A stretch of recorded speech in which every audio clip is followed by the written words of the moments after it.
How are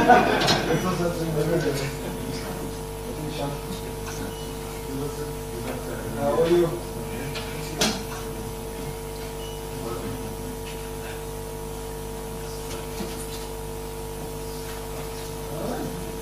Long time no see.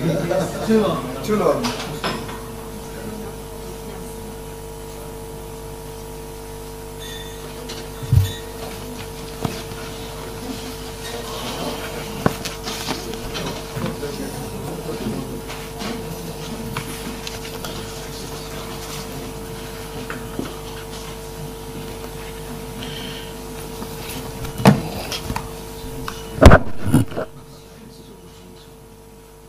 Warami, greetings, namaskaram, salam, sasrikars, greetings and warm evening welcome to all of you, ladies and gentlemen.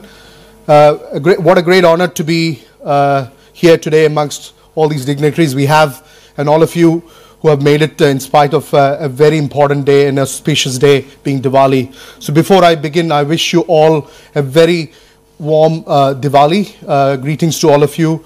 Diwali ki aap sabko shubhkamnaएं, hardik shubhkamnaएं to all of you. Before I begin further and continue, I want to acknowledge the traditional owners of the land we are gathered here. I pay my humble respects to their elders past, present and emerging. And I also acknowledge any of the First Nations indigenous leaders amongst us here. It's indeed a pleasure and honor on behalf of the Australia-India Business Council and our co-hosts and our main hosts here at the Parliament House, the Parliamentary Friends of India for New South Wales, led by the co-chair, the Honourable Warren Kirby, MP, and also joined by the Parliamentary Friends of India parliamentarians, Karishma Kalyanda as well, along with the Parliamentary Friends of India and also the Consulate General of India, Sydney here. The Consul General is with the Governor General as we speak, and we are expecting him to join as well. I'm very pleased to welcome you all, especially for this occasion, where we are honored to have amongst us the visiting minister from the state of Andhra Pradesh, the government of Andhra Pradesh, representing the government of Andhra Pradesh, Shri Nara Lokesh ji. His presence is phenomenal. It's a key milestone, I would say, his first visit to Australia. I'm very privileged and honored to have. Let's give him a big round of applause to welcome him formally. This is a prestigious parliament, the first parliament house in the whole of Australia. So historic from a democracy perspective. I will not take Warren's thunder. I'll let him talk about it. But again, this room as well, it's a very special room. As you can see, all the Hansard books here. It's a very special room, and we wanted to really welcome you into this heart of democracy of Australia, and really recognizing and respectfully the work you've been doing, amazing work that you've been doing and championing in Andhra Pradesh, but also really showcasing the new India, which I'm really passionate about. Thank you. I also want to welcome the Honourable Minister Andrew Giles, the Minister for Skill Development, the federal government, who's been with the Minister, but someone who's really championing the bridge and the pathways and the relationship that we're forging closely with India. And what I believe as Australia embarks on building a strong future made in Australia, I strongly believe that this future made in Australia is partnering with India, this new India that we all are passionate about. So really pleased to have you, sir, and also honor this occasion as well. I'm also keen to acknowledge all the parliamentarians who are here and who may join during the course of this evening.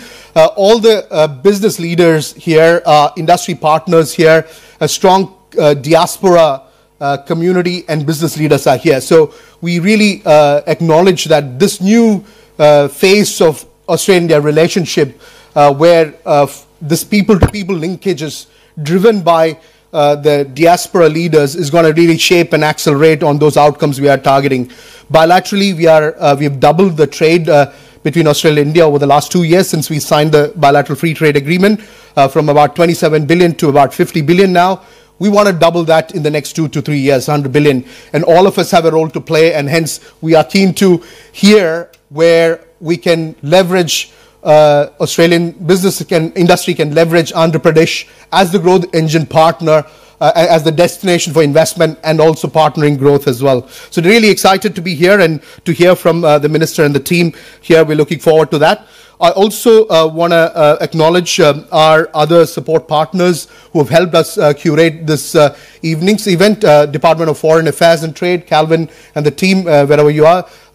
Definitely acknowledge the role of Department of Foreign Affairs and Trade, and we continue to partner with DFAT and CARE, the Centre for Australia-India Relations. I also want to acknowledge CII, our industry MOU partner based in India. We will hear from them about the partnership summit which is coming up in Vizag in the state of Andhra Pradesh, which we are all excited, and I'm looking forward to shaping a very sound delegation of business leaders to attend, which we will definitely hear from the speakers as well. I also want to acknowledge our national sponsors, Combank and NIB, who are represented in this room, and also our event host sponsor partner, New Edge Education Group as well. I just want to say one thing, what I'm really energized by this visit, and I understand that the Minister is going to visit Queensland and also Melbourne in Victoria. What we are keen as AIBC, and AIBC being an organization, a preeminent industry body, working closely with both the governments to really shape over the last 40 years, set up by the former Prime Ministers Rajiv Gandhi and Bob Hawke. We've been really focused on shaping those business to trade outcome as well. But what we are excited about is the state-to-state opportunities as well, across infrastructure, across manufacturing, across those more modern sectors, the sunrise sectors, including clean energy and skill development as well, which is very rightly so very important. And very pleased when the Minister highlighted that the portfolio he holds is human resource development. It's also sustainable development focused on those new skills and also uplifting the whole society as well. So definitely a conscious, sustainable development and enriching those talents as well, where Australia and India can partner. So really acknowledge and really keen to hear, and I'm sure all of you, you are excited as well.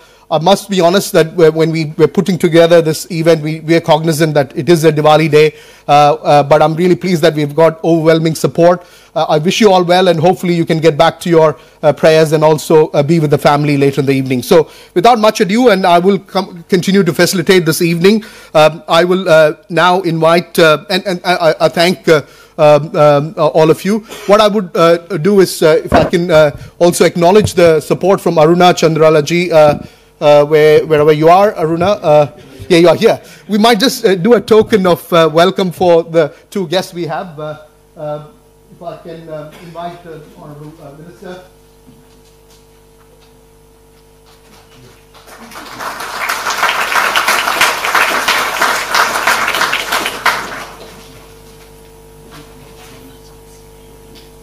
And if I can invite Minister and Giles as well.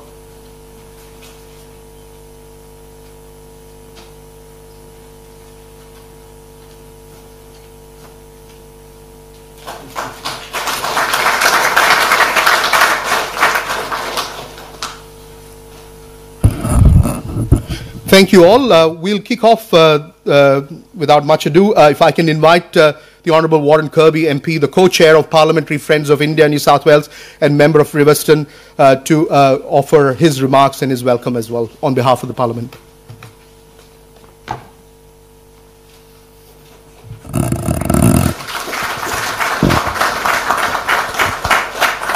Shukti Vivali.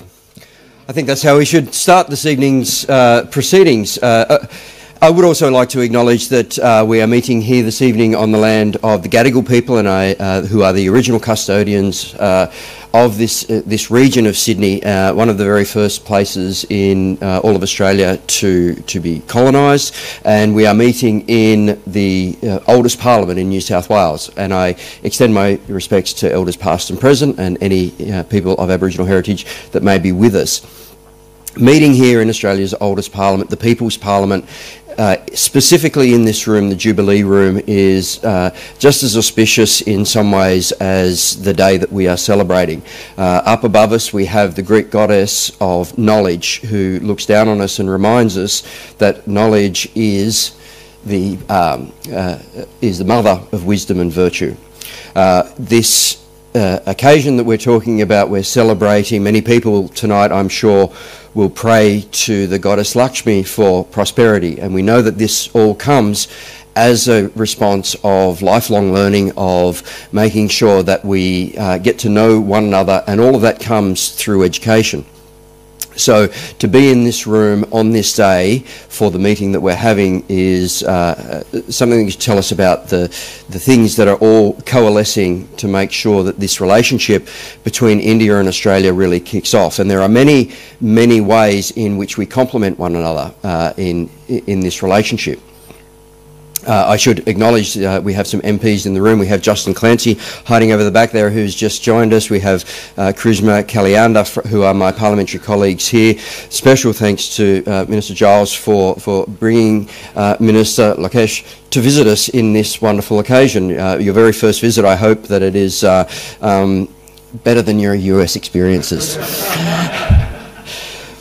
But when we think about what we need to do in these bilateral ties, how we need to come together, of course there are many avenues in which Australia and India complement one another. Of all of the relationships we have with different countries around the world, the bilateral relationship between India and Australia is in many ways the ones where we have the most commonality and the most touch points of connection. If we talk specifically about education, there are many ways in which our two countries can work together for mutual benefit. We have some of the most advanced educational systems in the world here between our university sector and our TAFE sector. We also have some of the most stringent requirements and regulations when it comes to everything from construction through to all of the rules and regulations required to build things, which means that our education system, both in a formal academic sense, is very, very strict in the pass and fail, and it also means that the industry learning is very, very high as well. So by allowing a system, for example, where we use New South Wales TAFE or we use our university sector to help train people on the ground in India to come to Australia to learn skills and trades, we can benefit the human resources that are available in India, and we can also go some way towards addressing some of the skill shortages that we see in Australia across multiple sectors, whether that is in the construction industry, as I mentioned earlier, whether that's in medicine or whether that's in IT or other sectors. All of these things start from a good foundation of collaboration between our two nations and with the education sector. I am fortunate enough to represent a diaspora that has the largest number of, or should say, an electorate that has the largest number of people from the Indian diaspora. It's the largest and fastest growing. We have the most amount of Hindi speakers. And I can tell you from experience that as that population has grown, this population has shifted over the last 10 years or so from a largely Anglo community, small, almost rural on the outskirts of northwest Sydney, to now having tens of thousands of people, and the vast majority of people who are coming in are from the Indian diaspora. Now, during that period of population growth, what we have seen is an unusual phenomenon where our unemployment rate has plummeted. We have now one of the lowest unemployment rates. In fact, my electorate enjoys almost half of what is surrounding me. We have seen a significant drop in the rates of crime and criminality, and we've also seen a significant increase in educational outcomes. And this has come about not despite the population that we've seen, but because of that. And so then we go back to how all of this works together with these complementary attributes that we have between Australia and India, and why it is a natural fit for the two of us to be together. And at the risk of stepping on the Minister's toes here about the foundations that were laid with the bilateral trade agreements, but they are the foundations that were laid, and it's incumbent upon states to then start building upon that to grow. When we're looking at economies that are approaching into the trillions of dollars, when we look at the way that Australia can complement that, whether it's with education, whether that's with raw materials, either in the mining sector or in our agricultural sector, whether we're looking towards things like the technology that we use in farm and agriculture here and how that can be transported and utilised in India, and the production manufacturing capabilities in India, the way to take innovation into commercialisation in India, it means that there are enormous amounts of opportunity for both Australian businesses and Indian businesses to work together, not for the benefit of one individual company and certainly not in a purely transactional sense, but in a mutually beneficial way where we can genuinely come together and work together to grow the economies of both countries and to uplift the opportunities that exist for our relative populations. So I'm very, very excited about this evening. I'm very, very excited to listen to the wisdom of the ministers that have come here to join us. And thank you so much to the industry partners. Thank you to AIBC, Irfan in particular, for all his tireless efforts in making these connections happen. And for the people who are in the room here today who are going to make this happen, we have now that we have reached India as being the second highest migration rate, we have built the human bridge that is the final piece of the puzzle that's been required to make these opportunities work. So I encourage each and every one of you to walk away from this room after your prayers for prosperity this evening, then start working on ways on how we can collaborate together, how we can make the dream and the concept come to realisation. Thank you.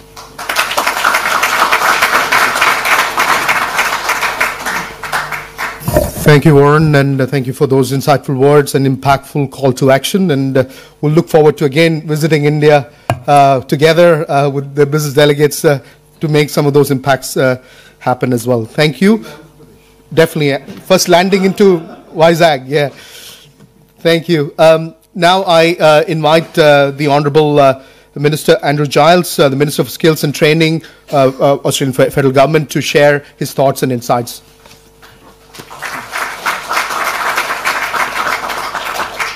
Thank you very much, Irfan. It's a great pleasure to be here. I want to begin my remarks too by recognising the Gadigal people as the traditional custodians of the land on which we're gathered, and paying my respects to elders past, present and those who are emerging too. Minister Lokesh, it's a great honour to have spent some time with you today, and I really do look forward to hearing your more formal remarks this evening. It's a privilege to be part of the conversations that we are having. As Warren was suggesting, and indeed as Irfan said, many of the opportunities between our two countries will be navigated not just at national level and not just at business to business level, but through the considered engagement of subnational governments who understand their regions, their economies and their labour markets. And having read a little bit about the success story of Andhra Pradesh in recent days, it was wonderful to hear you talk us with such enthusiasm about what has been done, but more particularly for what is to be done, and to think about the shared opportunities that presents. So I'm very much looking forward to hearing from you, and we'll try and keep my remarks brief so we get to you quickly, Minister. I know that Warren and I think it's Justin, I'm not sure if we've met before, and of course my friend Charisma are here from the New South Wales Parliament. I can say this, that while I'm obviously not a New South Wales parliamentarian, becoming the chair or co-chair of the Parliamentary Friends of India is as fought over as a cabinet position in the federal parliament, and perhaps that's something that can be taken away. On that, I want to recognise my old friend, my young friend, former Minister Alan Griffin, as well as all the other dignitaries here. It's an absolute pleasure to be here at the AIBC. It's my second AIBC education event in as many months. I'm not sure what's planned for November. And it is wonderful to be able to welcome you, Minister Lokesh, for this event. To think about the reputation that you've built for your government's transformative work, particularly in terms of technology, real-time government. There's a lot for us to think about here, and human resource advancement in Andhra Pradesh. And I think everyone in this room appreciates the opportunity we have to draw on your experience and to think about where it might take our bilateral arrangements. I want to also acknowledge the really critical role the AIBC has been playing for 40 years in building understanding and building connection. I don't think it's something that really can be overstated, and I think the energy that the AOBC has right around the country right now is infectious. I think there would be a delegation from an Indian state here at least every second week at the moment, and conversations around that are happening non-stop around the country. The business-to-business links are being reinforced by a deeper understanding, and that's in large part due to the work of the AOBC. Now, if I turn briefly to the skills landscape in Australia, the one thing I really want to emphasise is that our view is simply this. Education and training are absolutely key to building economic prosperity for Australia, and we believe that that is the case for India too. We share many things as nations, but in particular right now we have the privilege to share the fastest growing region in human history, and that brings with it the opportunity to make the most of it for all of our communities. That's really, I think, what brings us together here. It's why we also, in the Albanese government, deeply value the incredibly diverse and large, by Australian standards at least, diaspora communities that add so much to the colour and movement of every Australian community. I think I'm not alone in seeing, obviously, tonight's as being just one part of an ongoing Diwali that seems to stretch for about half the year. But I do wish everyone a happy Diwali, and perhaps I can say to our visitors from India, Diwali is not simply an event for the diaspora community, it's a significant event for every Australian, and I think that speaks more eloquently than to any words we can put on paper about our relationship as countries and as people. Now, I think about the government of Andhra Pradesh as having identified a number of priority issues for collaboration in education and skilling, particularly renewables and the green economy, and secondary and higher education. We've talked also a lot about agriculture too. So I think there are real opportunities because these all resonate strongly with our priorities in the Albanese government, particularly our focus on our clean energy workforce as we approach a similar challenge, although not on a similar scale, it must be said. And looking at skills more broadly, what we have been doing, and Warren touched on this, is how we can work with partners to tackle skills challenges domestically and abroad.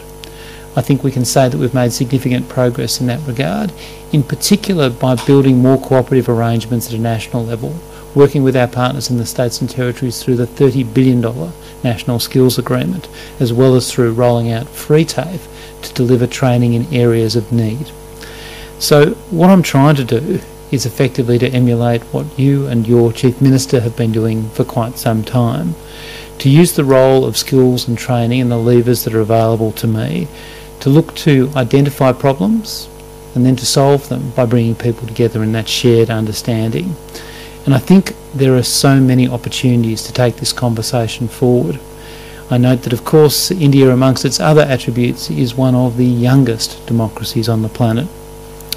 2/3 of the population under the age of 35, which to me now seems very, very, very young.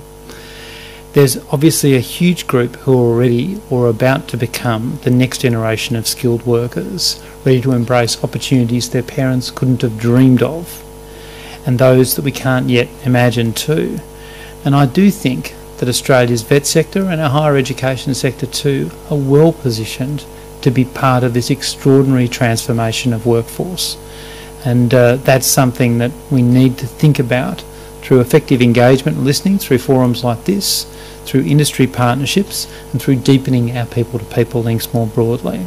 Because the mutual understanding that is really fundamental to international education is something that can only strengthen the friendships that exist between our countries and their people and deepen the understanding about where we can meet shared needs. And I'm really excited to furthering these connections later in the year when I travel to India with Minister Clare and Assistant Minister Hill. I thank the Minister here for suggesting some minor alterations to my travel schedule, which I'm not sure we can accommodate this time, but we'll see. I think it really is an important opportunity for our countries to discuss in depth, you can only do in a face-to-face setting, how we can realise the opportunities and stare down the challenges that we face. I'm really proud that Australia is and must remain a tertiary education partner of choice. India is Australia's top country for international vet student enrolments. About 1 in 5 of our enrolments are people from India. These students, and even more so I might say, the graduates are valued members of our classrooms, our communities and our workplaces. And I'm really confident this will only grow through the comprehensive strategic partnership. I look to India's national education policy, only 5 years old now, but a very meaningful document. The internationalisation of education provides deep collaboration opportunities for institutions at both ends. I'm really focused on how Australian vet providers in particular can play a role in meeting the extraordinary skills challenge that you grapple with every day in Andhra Pradesh. A labour market that's rapidly changing and a volume of people entering that labour market that I find hard to imagine. And for me, I do recognise, on the one hand, we have a vet system that is globally recognised. And we're very proud, but we also acknowledge the challenges that we face. I think recognising those challenges domestically and the opportunities internationally can provide a great synergy for us to realise all of these opportunities. So I'm very keen to hear from you, Minister, and I'll end my remarks now, because hearing from you, having the perspective of your government brought to Australia, brought to this beautiful room in Sydney, is fundamental, from my point of view, to making sure that the Australian skills and training system can be all that it can be for people who come to Australia, and sending skills offshore as well, but also so that we can more profoundly deepen the relationship and understanding between our people, which I think is fundamental to the future that we both would like to see. Thank you very much.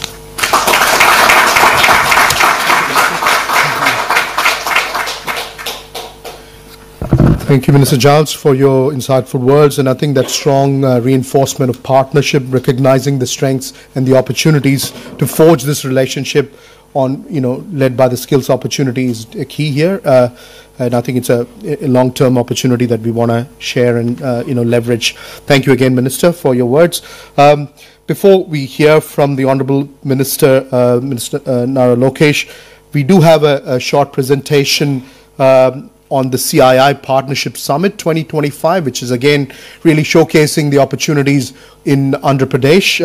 So to present and showcase the CII Partnership Summit, I've got Mr. Praveen Singh, the Associate Vice President of Andhra Pradesh Economic Development Board, to share some of those insights and the presentation as well. Over to you, Praveen.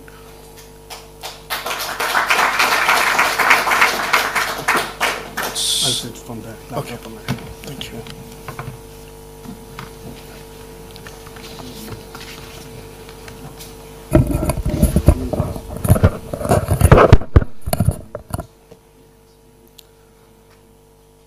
Good evening, everyone. I would like to acknowledge the Gadigal of the Eora Nation, the traditional custodians of this land, and pay my respects to elders, past, present, and emerging. It is my privilege to be here in this iconic and historical place. Leaders, innovators, institutions who share our belief in sustainable and inclusive growth.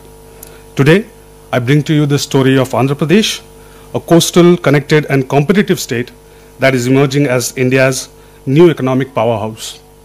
With a thriving GSDP of $180 billion, deep policy reforms, strategic sectoral opportunities, Andhra Pradesh invites Australian investors to join hands as partners in our next leap of growth. We are fully aligned with India's national vision of Viksit Bharat by 2047. But Andhra Pradesh adds its own bold vision, Swan Andhra Vision 2047. Our national goals are ambitious: a 32 trillion economy, a 6 trillion in exports, 10% of global share, and $20,000 per capita income. Andhra Pradesh's contribution will be significant through value-added manufacturing, future-ready infrastructure, equitable growth across districts. Our transformation is mapped across economic and social indicators with defined targets by 2047.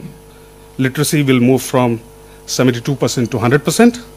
Female labor force participation will rise from 36% to over 60%.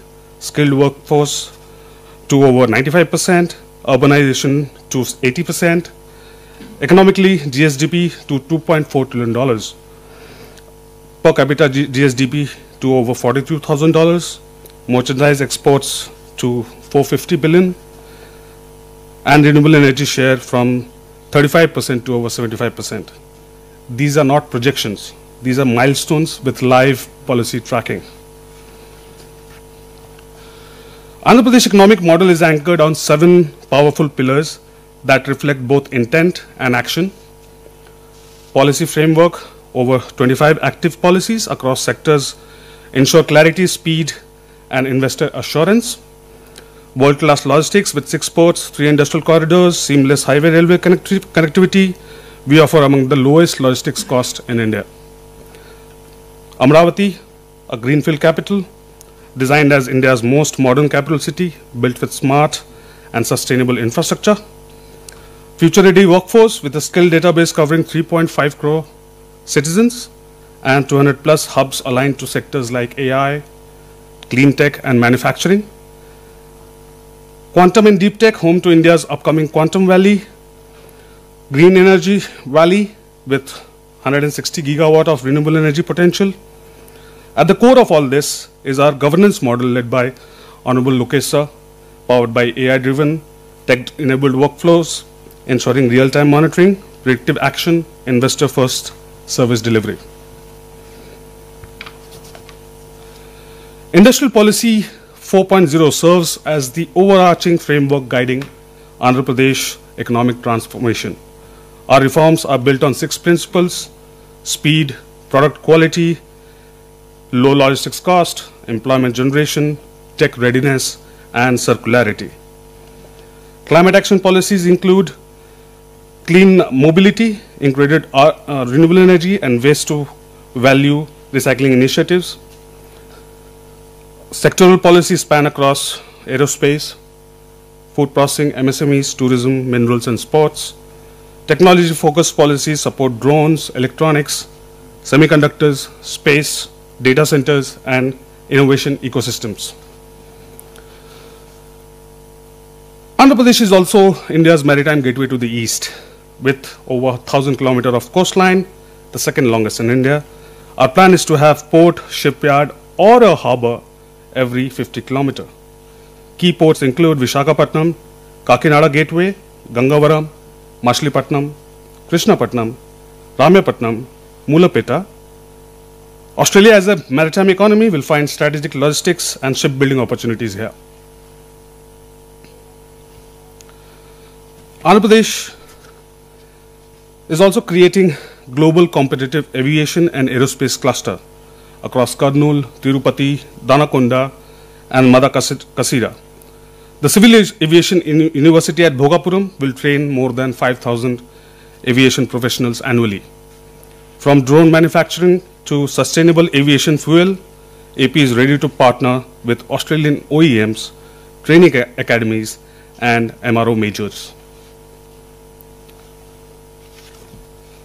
AP also offers a massive land bank of over 41,000 acres aligned with the 3 industrial corridors, which is no other state in India is having in the country, which is government approved industrial corridors. Visakhapatnam Chennai Industrial Corridor, Chennai Bangalore Industrial Corridor, Hyderabad Bangalore Industrial Corridor. This land is ready with utilities, zoning, and trunk infrastructure, ideal for plug and play projects.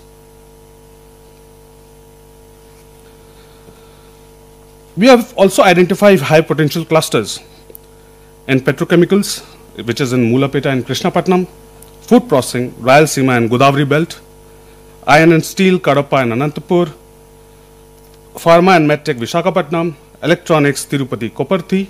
These are the names, but yeah, these are the clusters which we are developing in the state.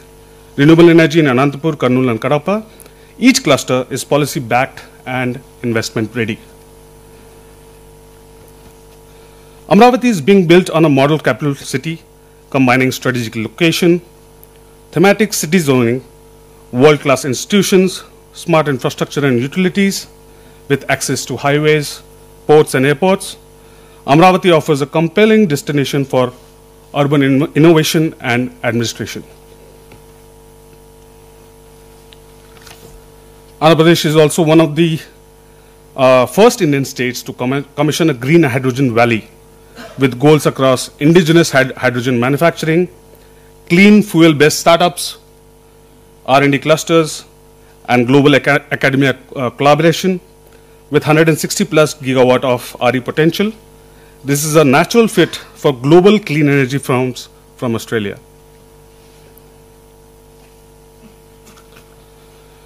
AP's tourism sector is unlocking huge potential. 10,000 plus hotel keys, 1.5 lakh plus women-led homestays, 20,000 to 50,000 new rooms by 2029.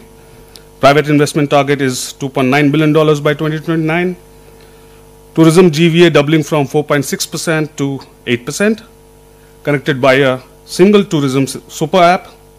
From wildlife and temples to Buddhist trails and beaches, we are unmatched in natural and spiritual tourism.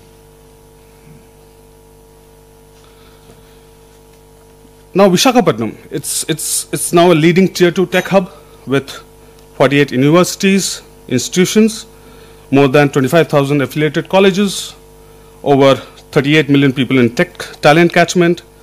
We are a budding capacity for GCCs, AI, analytics, and digital services, and invite Australia's tech and education institutions to co-create here. AP has a 38 million strong talent pool with over 25.2 million within the age of 15 to 39, ready for next generation employment. We are building a deep tech ready workforce through the Naipunyam Digital Skills Universe, a statewide skilling architecture. The ecosystem includes universities, skill hubs, digital platforms, mobile-based learning tools for maximum access. We are partnering with Infosys, Cisco, Oracle, Microsoft, and many more to align skills with global industry demand. Our goal is to match Industry 4.0 and AI era needs, more cloud and coding to cybersecurity and clean tech. Andhra Pradesh has conducted skill census in 2024, covering like 3.4 crore citizens across 1.8 crore households with Aadhaar-linked skill IDs. Institutional reforms include a new skill university, 26 skill colleges, and over 200 skill hubs backed by a budget of over 1,200 crores. Education reforms are aligned with national education policy, featuring bilingual learning, tribal inclusion, and a new 5-tier school model. Global partnerships include Oracle, IBM, Suzlon, and PMKVY. Sectors focus spans IT, wherein 4 lakh has been trained, manufacturing, wherein 94% of them has got a placement, green energy, and healthcare. Cumulative employment impact includes 28,000 placements, 15,000 skill spoke jobs, and 9,400 crores in inclusive education support.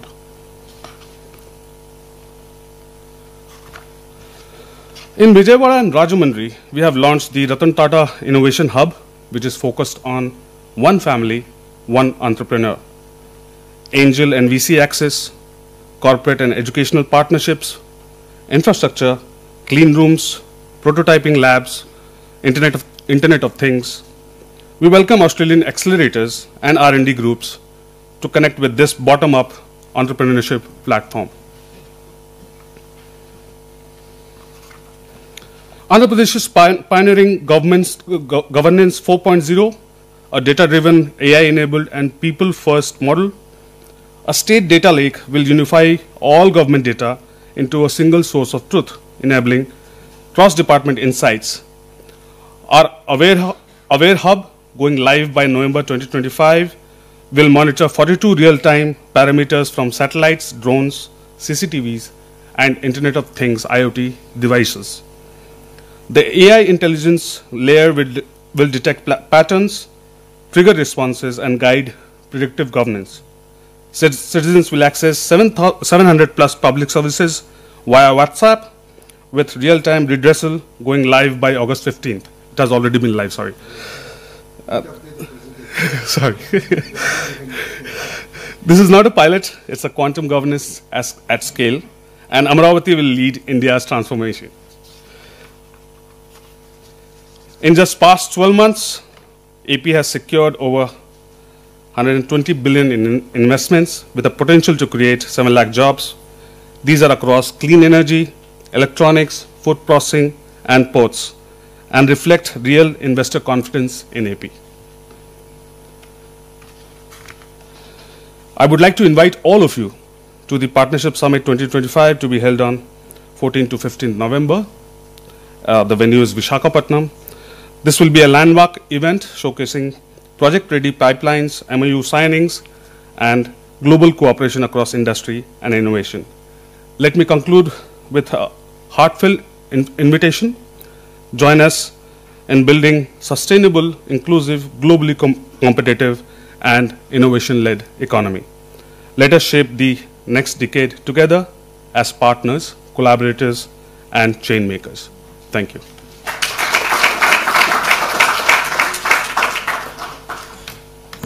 Thank you, Praveen ji. Thank you for sharing those insights. And one of the cues I will take is that is very visionary, is one family, one entrepreneur. Myself as well come through, entrepreneurship runs in my blood, I would say. That is an amazing vision of yourself and the Honorable Chief Minister.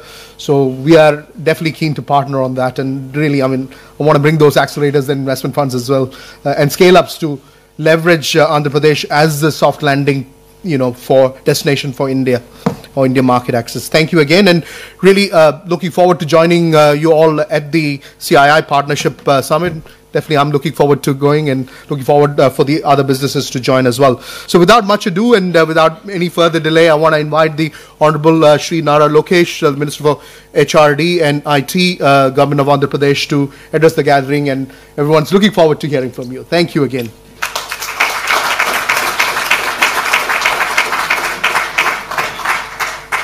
That's okay.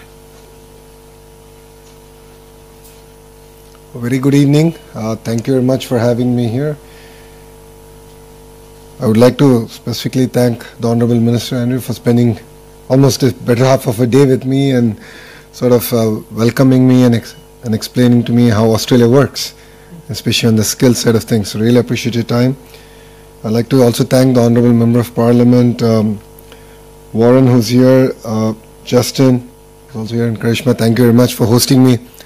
Wonderful place, historical building. Let's wait and watch whether democracy is really working or not. Interesting times we live in. So if Praveen has not done his job in convincing all of you, I'll take another shot at it. So I'll give you 3 specific reasons why you should look at Andhra Pradesh. The first one being is we have a leadership with a track record. So for those of you who don't know Mr. Naidu, this is his 4th term as Chief Minister. He is a 75-year-old young man. When you meet him, you'll understand it why I said he's young. He's very young at heart. He comes with abundance of energy. But what makes it different this time around is he's backed with a young team. So 50% of the legislatures are first-time MLAs. 17 out of the 25 ministers are first-time ministers. So he's backed with a very young team with a lot of fire in the belly to get things done. And that's what makes it different. And Mr. Naidu is the reason why Hyderabad is what it is today. And people were kind enough to give him an opportunity to build a legacy all over again. And he's now doing it with the new Andhra Pradesh, divided Andhra Pradesh. The second reason is speed of doing business. And I can give you 2 specific examples of it. One, I'm sure all of you have followed the Google's announcement. It's the single largest FDI investment in Indian history, and it's landed in Visakhapatnam. It's a greenfield data center that's getting built out there, and it's not only the data center, it's the whole the landing station, the sea landing cable station that's coming out there. And we are really excited about building the entire ecosystem. I've had an opportunity to meet a few of the data center developers here in Australia, and I've had the opportunity to invite them to Visakhapatnam. But we're really excited to build a larger ecosystem. And we got all this done in 13 months, which is 1 month more than what we agreed with Google on. And once we agree to work together, it's no longer your business, it's our business. And first thing you'll see getting created is a WhatsApp group. We love WhatsApp. So WhatsApp group gets created on a daily basis. We actually review these projects. So I'm on good 25 groups now. On a daily basis, projects are reviewed. There's an update that goes out from my office and the respective ministers, because these are all cross-functional. So one example is Reliance is investing big into CBG, compressed biogas project, where they're making compressed biogas from Napier grass. And I have the energy minister on the group. I have the minister for revenue, which is land, on the group, because they're going to take land on lease from government and actually want to grow grass. And on a daily basis, the project is updated. And if they don't update, then I get involved and say, what's the status update? Where are we? What's the target? Where do we stand? Another example of speed of doing business is the work that we've done with ArcelorMittal. ArcelorMittal is building India's largest steel plant, south of Visakhapatnam. And again, we got this done in 15 months. So from the day we agreed to agreeing on the incentives, getting the land done, environmental hearing, getting all the clearances. So this is not MOU. This is grounding. We are not here to sign papers. We are not here to do MOUs. We actually want to deliver on the field. So the 120 billion that was actually explained and the marquee brands that are coming to invest are all being grounded in our state. And the 120 billion have been agreed upon only in the last 16 months. So that's the pace at which we are moving in Andhra Pradesh. And if there's one thing that I can compete with the other states on, it's going to be speed of doing business. So in the past you've heard of ease of doing business. So now we mean speed of doing business. There were days when we've cleared proposals in 3 days. So there are 3 layers where they get approved. One is SIPC and SIPB, and then the cabinet. It happened in 3 days. So that's the pace at which we're willing to work, and we're really excited of getting your business down in Andhra Pradesh. The third reason why you should consider Andhra Pradesh is we are a startup state. We are hungry, we are eager to get things done, and we can get things done as of yesterday. And as a political establishment, we are a regional party, but then we have national interests at heart. So we believe that we can positively influence policy at the federal level, which I believe which is good for the nation, and in the whole process, Andhra Pradesh has the first mover advantage. And this is not the first time we're doing it. We have done it in the past with privatization of airports, deregulation of the telecom sector. Mr. Naidu led the initiative around digital currency, and now we've done that in data centers. So we positively influence policy, and that's something that we can do. And that's what makes us very unique and different from other states. I'm sure quite a few states are eyeing for your investments, and I think it's very good. I always believe that if states compete, India wins. And that is the new India that we're talking about. And it's exciting times under the leadership of the Honorable Prime Minister Shri Narendra Modi ji. Delivering the $30 trillion target will be done. No second thoughts about it. And in the process, Andhra Pradesh will be a $2.4 trillion economy. And as a state, we are leading a lot of the initiatives of Government of India from the front. So I'll give you an example. Labour reforms. We are specifically asked by Government of India whether we can spearhead. Out of the 9 reforms, we got 8 of them done in 15 days. 1-5, not 5-0. So we got it done. And the other one in the next cabinet, we're going to actually clear it. So we are leading from the front in terms of reforms. And Mr. Naidu believes that we should support reforms because that's the only way we can remove the shackles of bureaucracy on the state growth and governance. So that's what makes us very unique. I think these are 2 clear examples I've shared. And I love Visakhapatnam. For people who are familiar on the Indian territory, if Bangalore were to marry Goa and have a child, that will be Visakhapatnam. It's best of both worlds. It's exciting space. the greater Visakhapatnam economic corridor is slated to be a $1 trillion economy. So we are already planning for it. After the announcement of Google, there's so much of excitement, energy that has come in. And we've already started working on the greater economic region, planning all the hard and soft infrastructure that needs to come in, because we don't want to have the same trouble that our neighbors are having today. So it requires a certain amount of visionary leadership that, of course, we already have. And it's Mr. Naidu who's leading it from the front. So I invite all of you to please come down, spend 2 days with us. I think you'll be able to understand the raw energy we have. We have amazing speakers lined up. It's an amazing conference. While the greater part is going to be about Andhra Pradesh, it's still about India. And quite a few states are also coming, and they're going to also pitch their states. And what a better platform than Visakhapatnam, where other states can also pitch. And we'll showcase again New India, where states compete and the nation wins. So thank you very much for your time. I thought I'll make this more a dialogue than a monologue. So I'm here to take any questions that you have. Okay? Thank you very much. We'll give you the microphone. Oh, that's okay, I can hear. Oh. Share the microphone.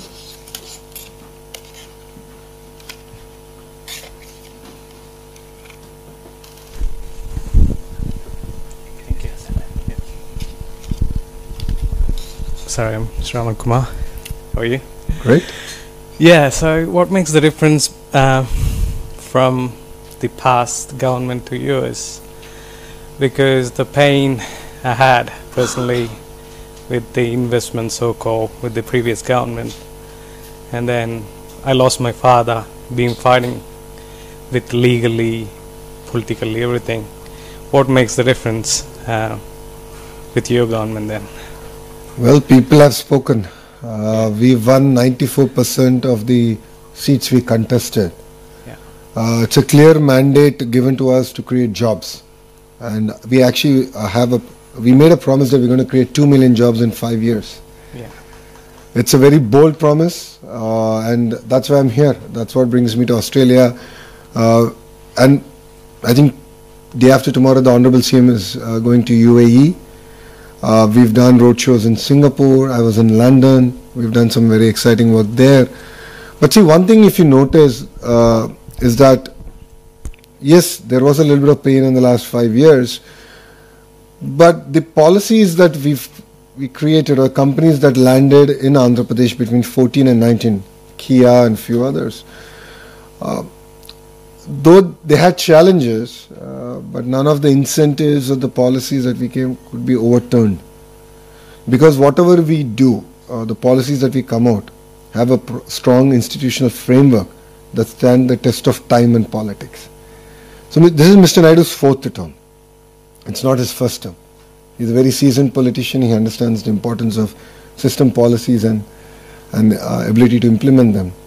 So if you've seen it in the past 10 years, 9.5 years of his, between 1995 to 2004, and then 14 to 19, and now, it comes with strong backing and policies. So that's what really helps.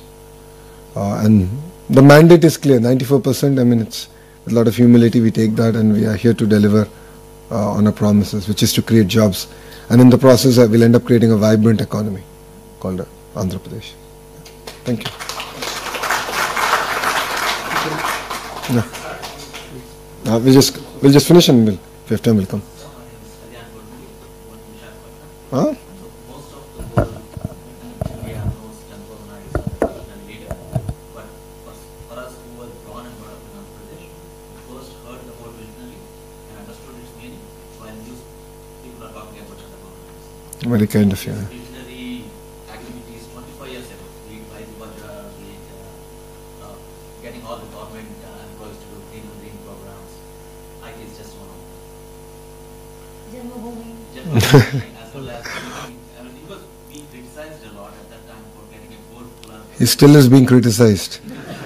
Okay, that's, it's visionary's job to lead from the front, while critics will criticize, yes. And that's what made Hyderabad what it is. Yep. He's very excited, sir, that because he's back with just the next generation. My question to you personally, sir, is how do you keep up with managing your bosses and your father's expectations? Do you think you can outperform this expectation? a good question. Oh my God. I think I'll lose my job by the time I go back to Andhra Pradesh if I answer that question. So Mr. Naidu is an impatient politician. We jokingly say that if you can carry 10 kgs, he'll give you 12. If you can carry 12, he'll give you 15. So he ups the bar, but that's what makes it really exciting. And that's why you see a lot of youngsters working for him. And he mirrors the energy and the commitment that the Honorable Prime Minister has for the nation.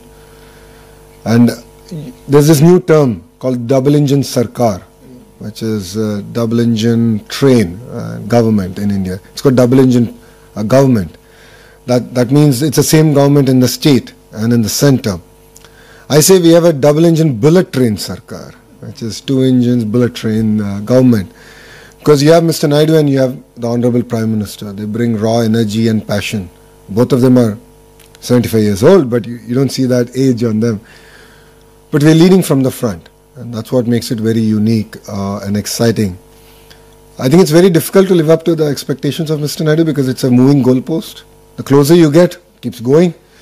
But it's a very rewarding experience. I've been working with him now for almost 12 years. I've joined his team in 2013, 12, 13 years now. It's been an exciting journey. It's been extremely rewarding because all the hard work is now paying off. An example of it is Google. We brought Vizag from being an old steel city to now a data city of the world, and bringing Vizag on the global map in terms of data connectivity. And this is just the beginning. When he set the goal of doing 6 gigawatts, when I came up with the policy, a lot of the critics said, you don't even have 6 megawatts. So where are you going to get 6 gigawatts of data center? Here we are, 16 months later with 1.5 gigawatt signed, close. So SIFI 500 megawatts, a gigawatt of Google. And rest assured, I think in the next 18 months we'll finish 6 gigawatts. So that's the kind of energy that's there. And one of the reasons we're able to do it is, again, it's end-to-end, right? You saw the presentation where we spoke about renewable energy, world-class talent, and then, of course, the ecosystem. So renewable energy is big in Andhra. So we have the solar, wind, the pump storage, hydro projects that's going to power all these data centers. So I think that's what makes Andhra Pradesh very unique, because we can offer an end-to-end solution that I believe majority of Indian states cannot. So, thank you.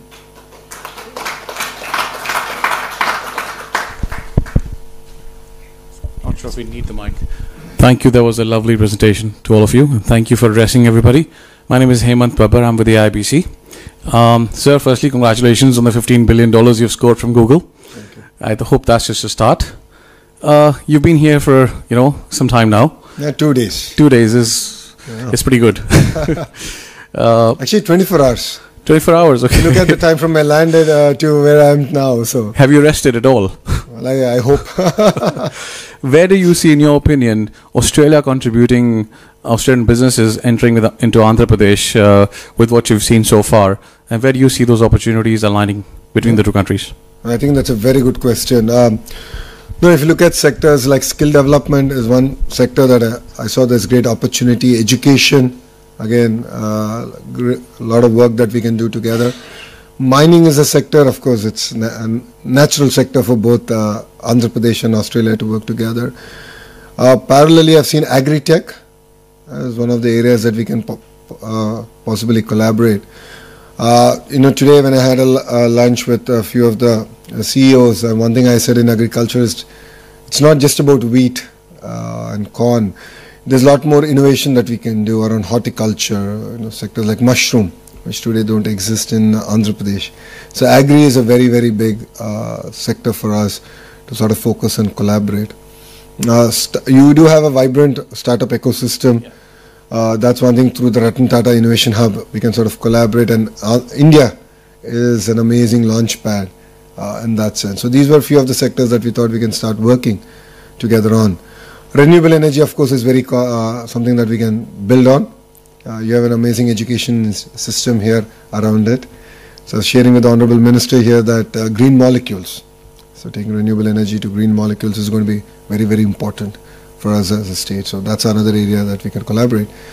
But I think Economic Development Board shared opportunities around automotive, space, defense, drone, compressed biogas, aqua, quantum computing, pharma, medical devices manufacturing, steel. Now Russia is also investing big with their acquisition by Rusal of an alumina refinery in Andhra Pradesh, which is going to bring upstream and downstream industries also coming in. So I think Andhra Pradesh in that way is opening up across sectors, and that's what will make us very unique compared to other states in India. Thank you, sir. Lovely. Thank you. It's a very long answer for a short question. Welcome to Thank you. Welcome to Australia, sir. My name is Vish Vishwanathan. I am from Australia India Business Council, working with Mr. Irfan. As we have industry chapters. I'm very proud to lead this chapter called Make with India, encouraging Australian companies to make with India. It is basically implementing Prime Minister's vision of Make in India. So we want to implement that in Australia. So definitely it's a very welcome, that your visionary program for Andhra Pradesh. I mean, what we would like to suggest is, apart from the sectors one of the promising sectors which is definitely there is the health and pharmaceuticals. And then also defense and security is another area which a lot of potential is there.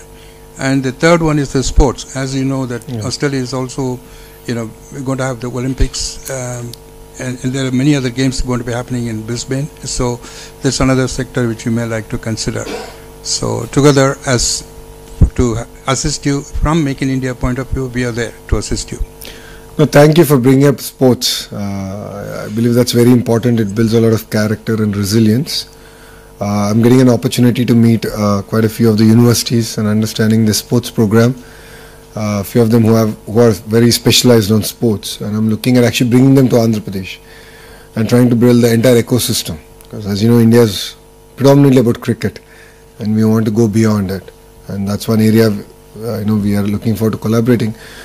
Defense, the Economic Development Board presentation had defense as one of the focus areas.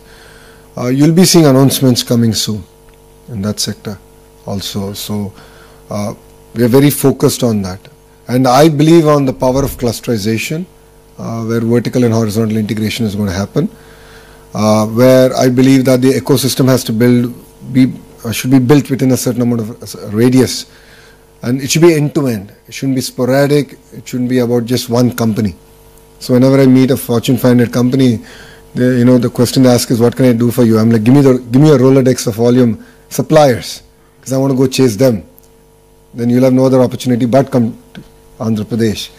So this is something I've asked quite a few of the companies, and they were gracious enough to give it to me. And now we're building that. We're doing that across defense, we're doing it across aerospace, we're doing it across space, because there's a lot of private launch pads coming. So that's the vertical bit. And the horizontal bit, which I shared with the Honorable Minister today, is education, skills, testing. All this has to be common infra that we provide. So that's where I believe in the power of clusterization, and each district, which is the administrative unit in India, should be focused on one specific thrust area and build competencies around that. So that's what we're doing in Andhra Pradesh. And I believe that's what will make us unique compared to other states in India. Wish you good luck. Thank you so much. Maybe we'll take 2 questions more. Yeah. No? Ladies first. Okay. No, ladies first. Ladies first. Thank you, sir. It's very nice to hear a lot of insights. Myself, Dr. Tanima Banerjee, I'm a young scientist. I'm very much interested towards the women in STEM. I just wanted to know what are the opportunities in Andhra Pradesh in women in STEM, and if there is any scheme, and what are the new opportunities for the entrepreneurs, those who wants to connect with Andhra Pradesh government, and a lot of student exchange program and many other schemes if it is. So would like to hear from you, sir. Oh, thank you. Thank you for bringing this up. For me, gender parity is very, very important. So we are actually are starting it from kindergarten. I've already done a bit of work in school education, where first grade, second grade textbooks, when you have household chores in that and their pictures, they only have women doing it. So we've changed it. We've made it 50-50. sorry men, you have to pitch in. You have to clean up. So I believe in it. We're very passionate about it. And fundamental change happens through primary education. That enables, when you bring about these changes, it enables also women an opportunity to think beyond the traditional sectors. Historically, Andhra Pradesh has done better with women in STEM. As a political party, we take a lot of pride and credit for it, because the founder of the party actually created a university just for women, which is in Tirupati. Padmavati University is just for women in Tirupati. So Andhra Pradesh that way has done far better than other states of getting women more into IT and STEM in extension. I think we can do a lot more.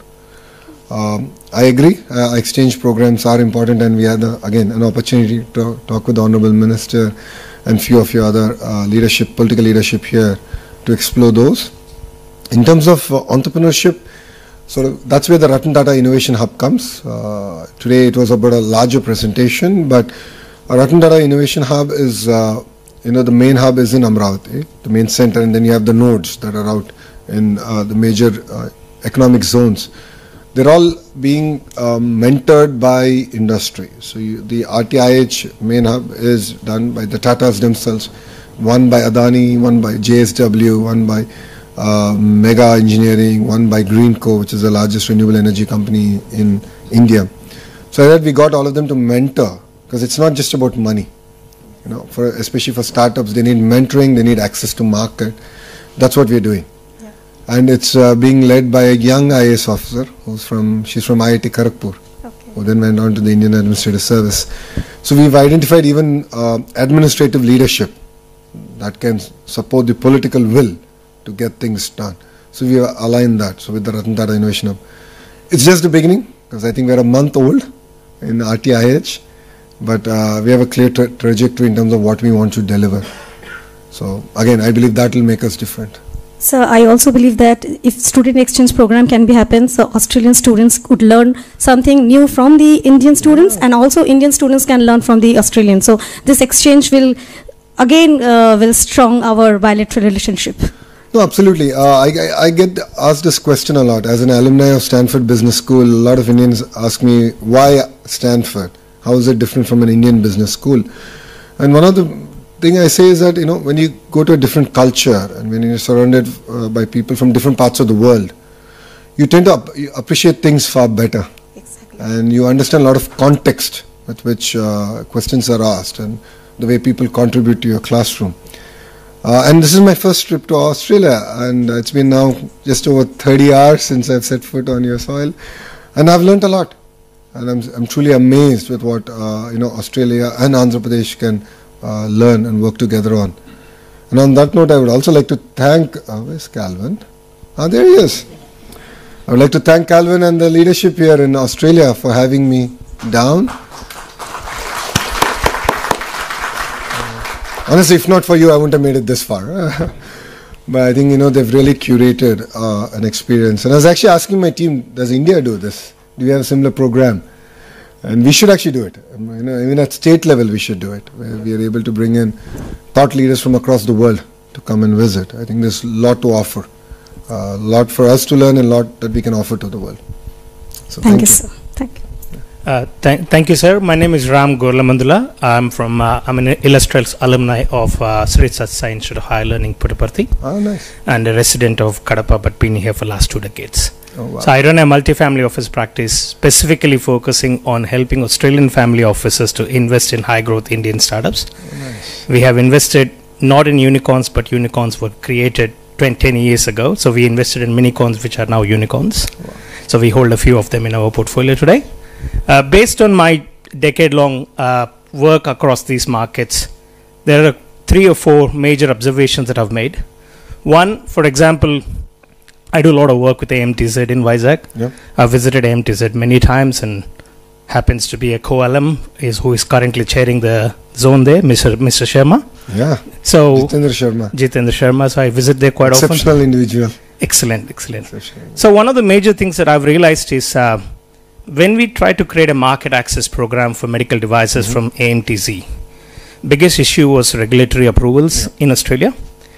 if there is any way, as a representative of the government, that you could actually create a representative office for TGA, Therapeutic Goods Administration, in AMTZ's office. Okay. So that medical device organizations and products that are manufactured in Vizag could actually comply with Australian regulatory approvals to fast track that. Something that regulatory agencies here have done very well with China in the last 3 decades. So same applies to building material industry. So there are organizations like Standards Australia, Master Builders Association. Many of them have operating representative offices in various parts of China. And because of that, if you go into any building material hypermarkets, the likes of Rees, Bunnings, so any of these supermarkets where you find building materials, you have a significant influx of Chinese products. And primary reason, because Australian regulators were called into those manufacturing clusters, so that manufacturers who are manufacturing there had significant insight of what is required to get a watermark certification for a Chinese tap to be sold in Australia or a Chinese lamp to be sold here. That is something which is currently missing with India. And more fundamentally, looking at Andhra Pradesh as such, something that we've done very well at Tat Capital is not to invest in India but invest in Bharat. So Andhra is a real definition of Bharat.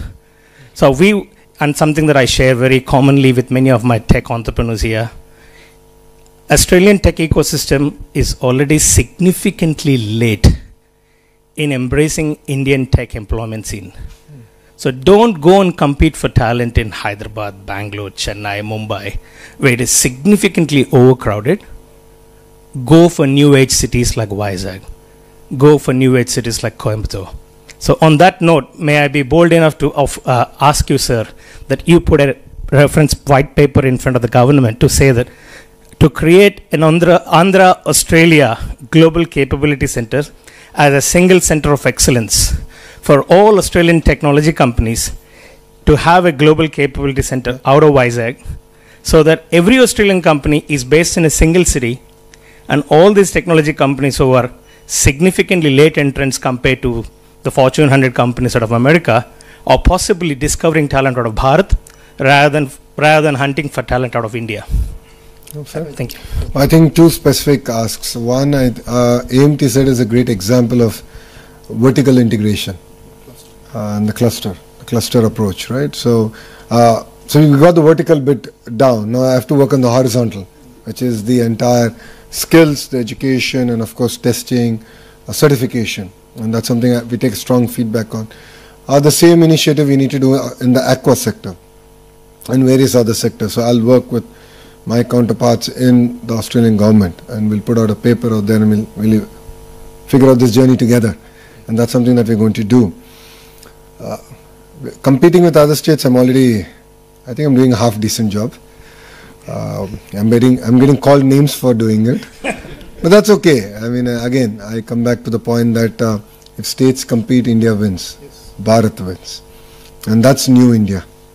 So competition is very good. As long as it's healthy, I think, we can take the country forward. Makes us sharper, makes us hungrier. And states that are complacent will end up losing. And Andhra is not going to be one of the complacent states. If you know Mr. Naidu, and you know him better than me, so he's not going to let us be complacent. So my father rolled out Janmabhoomi and Aksharashmi from the ground. He's a college principal. Unfortunately, he lost his college in previous government when they took away the government-aided program. So you're a victim. Okay. So our family has been a main funder of the college for more than 45 years in the village. The aided. Yeah. So we now have a building with no teachers to teach. I understand. Yeah. That's one thing we couldn't stop. Unfortunately, I mean, policy was actually done before we actually ended up in. So thank you very much. I really appreciate all of you coming. Give a round of applause. I know it's Diwali, and thank you very much for coming here. I'm sure you have to go back, be with your families.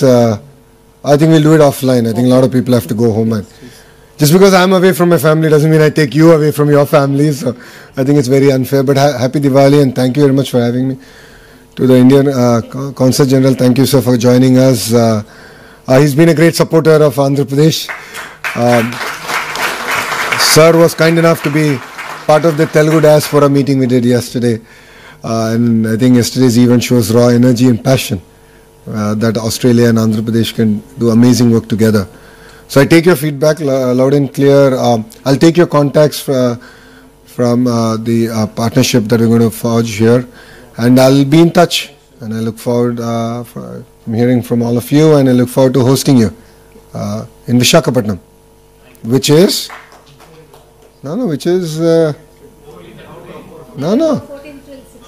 yeah, and Visakhapatnam is a product of. Thank you.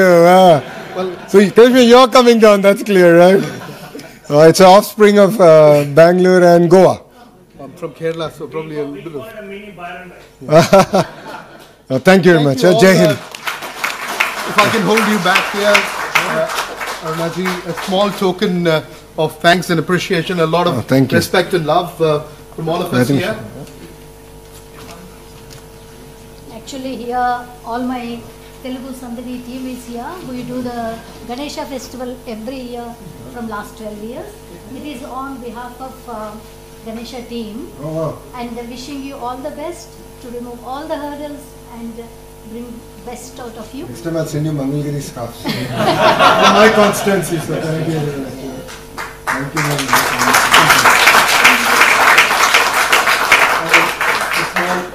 Token as well. Boomerang? Yes, boomerang and kangaroo. Everyone will be happy. Koala. Your son wanted a real kangaroo. Back and back. Oh, thank you. Yeah. And I got something for my favorite person in the world is Chandrababu Naidu. Calendar 2020. Oh, thank you very much. Please give him one more. Thank you again. Appreciate that. Indeed, an honor, not from us. Look forward to forging those strong partnerships. Thank you. Thank you. Thank you. We will have time for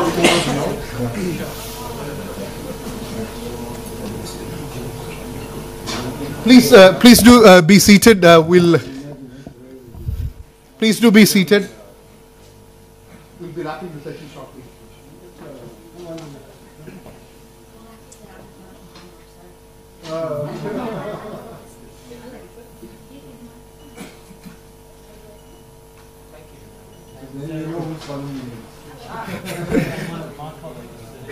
Please, if you can be seated, I will invite.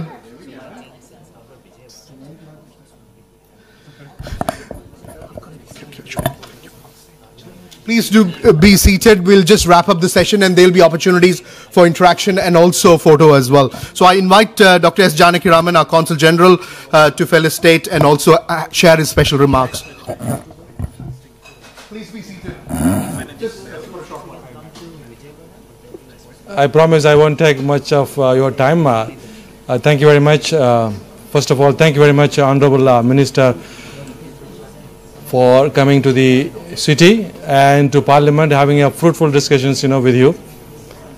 As I always say that there is a momentum between Australia and India, and such visits of ministers with proactive business in mind will definitely be captured in the strengthening our business relationship between India and Australia.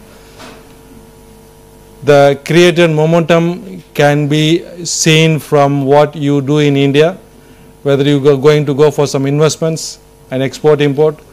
Andhra Pradesh has a huge potential for export into Australia, as well as, very much in want of investments coming from the Telugu-speaking diaspora, Australians and various other communities, into Andhra Pradesh.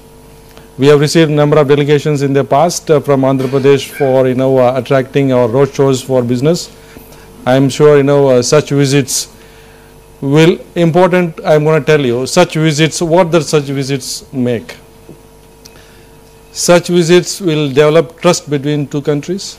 Such visits will create a credibility between the two countries for investments and business, and with the credibility and trust, and then I think we can build our strength on the business and various people to people or any other relationship that have been spoken in the last 2 days.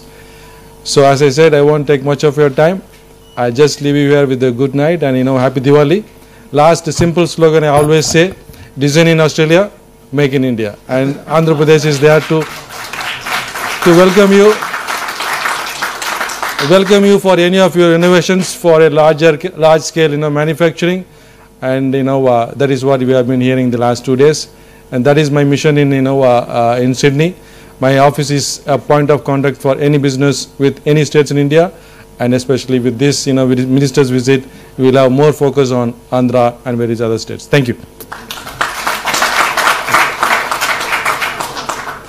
Thank you, Dr. Janaki Ramanji, for your kind words and being the pillar of strength as well. And definitely it resonates with us, design in Australia and manufacture in India, something which we would love to forge as well. And as we also believe in the future made in Australia is to partner with India and this new India where Andhra Pradesh is a strong bullet engine, double engine force to reckon with and collaborate as well. Without much delay, I would just quickly acknowledge all our partners here for this event, the Parliamentary Friends of India for New South Wales, Warren and the team here, the Consulate General of India, Sydney, and also the support from Department of Foreign Affairs and Trade. Calvin, you and your team, thank you for helping us coordinate. The CII team, our MOU partners, New Edge, the event host sponsor, Ravi and team, and our national sponsors, Commonwealth Bank and NIB. I wish you all a great, happy Diwali. Enjoy a great evening and rest of the days as well. We look forward to collaborating and hosting a delegation at the CIR Partnership Summit. If you haven't reached out, please reach out to AIBC.